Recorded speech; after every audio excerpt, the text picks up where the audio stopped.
Hey, Nick and Billy, it feels like such an honour to be able to email you. I've truly loved your podcast and it's helping shape and reshape our parenting. Husband and I are avid listeners. I have a beautiful 3-year-old boy diagnosed ASD and flags of ADHD. He is the most gentle and kind boy you could imagine and continues to surprise us with his compassion and consideration for others, even at this young age. Since my husband's ASD-ADHD diagnosis, diagnosed at 29, 3 years ago, we've been working on unmasking and learning who he really is and how to be that person on the outside. Sorry. He also he has let go of so many toxic masculinity traits. Playing footy, drinking alcohol, recreational drugs with the boys, being the breadwinner for the family, prioritising career, ignoring health concerns, took care of outside the home tasks, mowing, etc. I don't need therapy, mentality, and probably more that I can't think of right now. In the beginning of these changes, it had a huge and uncomfortable and isolating shift in his relationships. He's lost mates and his dad has been very confused and just wants him to go back to being normal, which has been extremely difficult to witness. But he stood firm in his beliefs that he could be himself and no longer be who people expect him to be. He has navigated a huge loss of social norms, patriarchy, but has found really true friendships that actually accept him unmasked and continue to encourage him to find himself and be himself and continue to check in on his mental health. Our marriage and communication has improved more than I could ever have imagined. His responsiveness as a father has increased significantly and he leans deeply into his sensitivity and hyper-empathy, finally accepting it as a strength and not a weakness. He role models being a beautiful boy so gorgeously for our son and for all of our circle. He's learning to play music and draws. He writes stories and he's grown out his hair, which is now long, curly and gorgeous. He's gotten his ears pierced.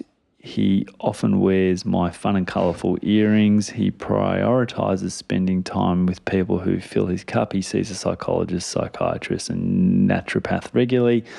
He has pivoted his career drastically from corporate top manager and is now part-time working with children with disabilities and those at risk through play work.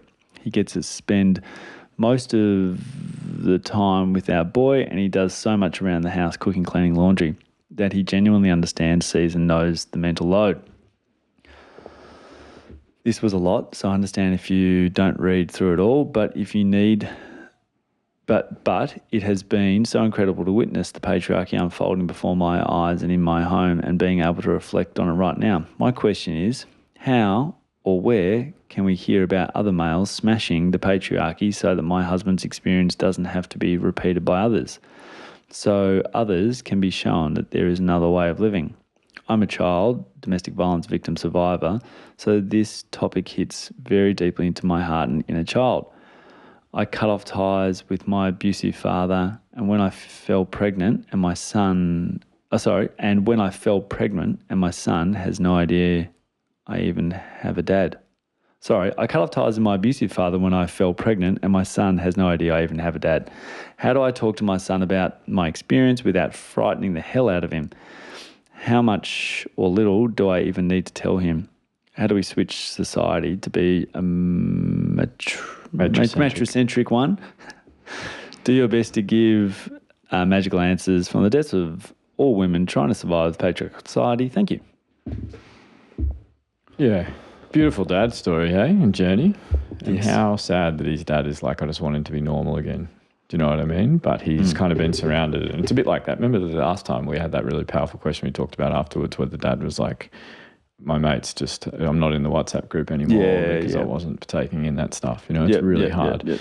So I don't know. One thing I didn't talk about last time, you know, the alpha male stuff? You know, being called an alpha. Oh, yeah. Do you know what were you going to say? What does it make you think of? I've been called beta. Go on. Yeah. It's interesting, isn't it? And they say it's a good thing. The person was like, no, it's really good that you're beta. I was like, oh, okay. So what do you think beta is? No, but see, I was like, oh. Why? Why are we like that? Well, because of the same things that, culture have been talking about. It's like, oh, I don't need to be alpha, but, it'd be nice if someone thought I was. I'm just being honest. You know what I mean? Mate, this I'm is just why being honest. you're And I the was more like, powerful oh, person on this podcast. okay. And I was like, I got over it, but I was like, oh. Yeah. Hey, guilty. What do you think alpha is? I think, what do I think an alpha male is? I don't know, it's different in different contexts. Yeah. What does it make you think of? Makes me think of like someone big and strong.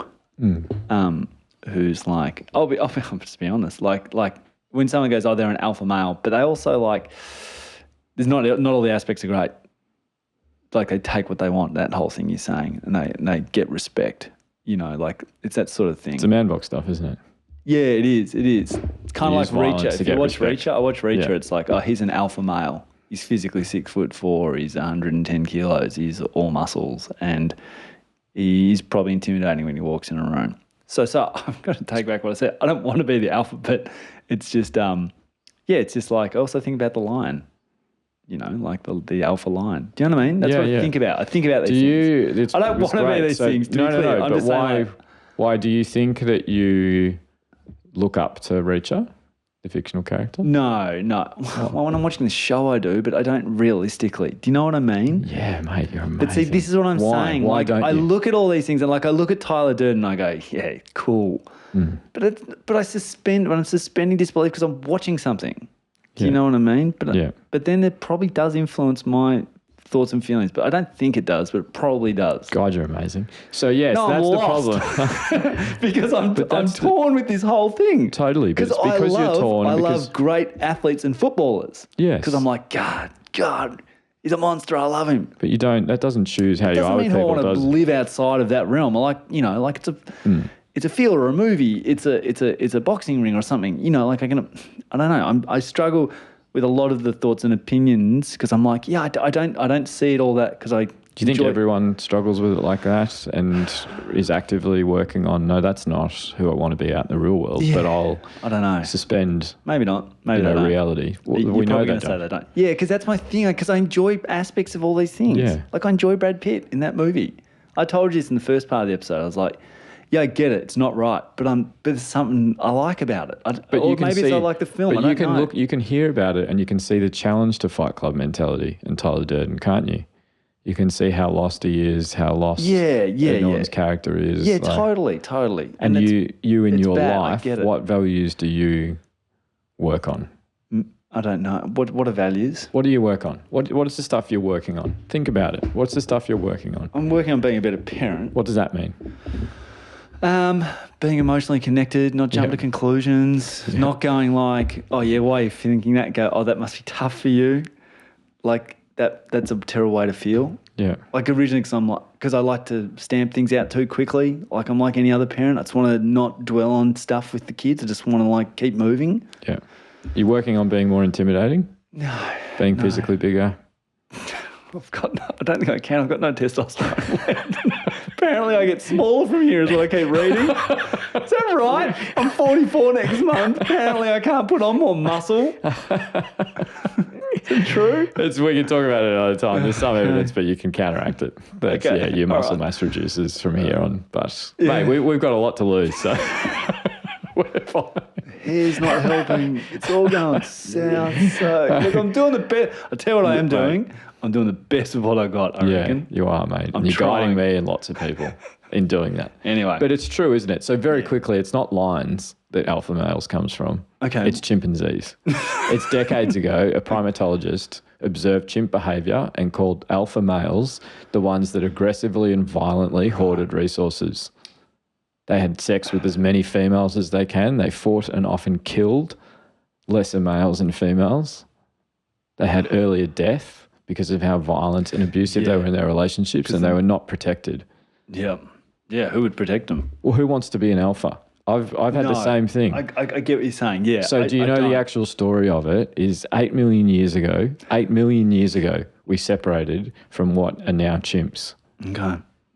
2 million years ago, chimpanzees separated from bonobos. What's a bonobo? It's looks like a chimpanzee, but it has a black face instead of, like the brown face that chimpanzees have. And this is the reason it relates to that person's question. Do you know what type of society they live in? Chimpanzees are patriarchal. Okay. What type of society are bonobos? I don't know. They're matriarchal. Matriarchal. Okay. Right. The women are in charge. Right. They look after the men. Right. I've heard of a band called Bonobo. I'm sorry. That's Yeah, the this only is thing I've heard a of. type of primate. Right. Okay. Yeah. Yes. They live south of the Congo, so they're smaller, harder to observe, but the primatologists have looked And at they them. they still to this day. Yeah, and they look after everyone. They're not violent. Phew. They share partners. They share resources. They're healthier. We should be bonobos. Okay. Yeah. Great. Yeah. We should challenge the use of, like, I agree with all this woke stuff is not helping, but we shouldn't use the word alpha. No. Yep. Do you know what I mean? We shouldn't Totally. aspire to it. It's not a compliment. We need to correct people and be like, actually, that's probably a bit hurtful that we use that term still, because it's setting boys up to think that's what we're aiming for. Right. And the Yes. actual research, like everything, people don't know what's behind it, was to say that it's really unhealthy, those chimpanzee communities that behave like that. Right. And there are people, not to get on a soapbox again, I promise I'll say this. Right. There are people in leadership positions that are acting like aggressive chimpanzees at the moment. Right. And they should be called out for that and asked to do better and made to Okay. do better. This podcast is brought to you by Guiding Growing Minds, a social enterprise that aims to give all children the best opportunity to reach their potential and succeed in living rich and meaningful lives.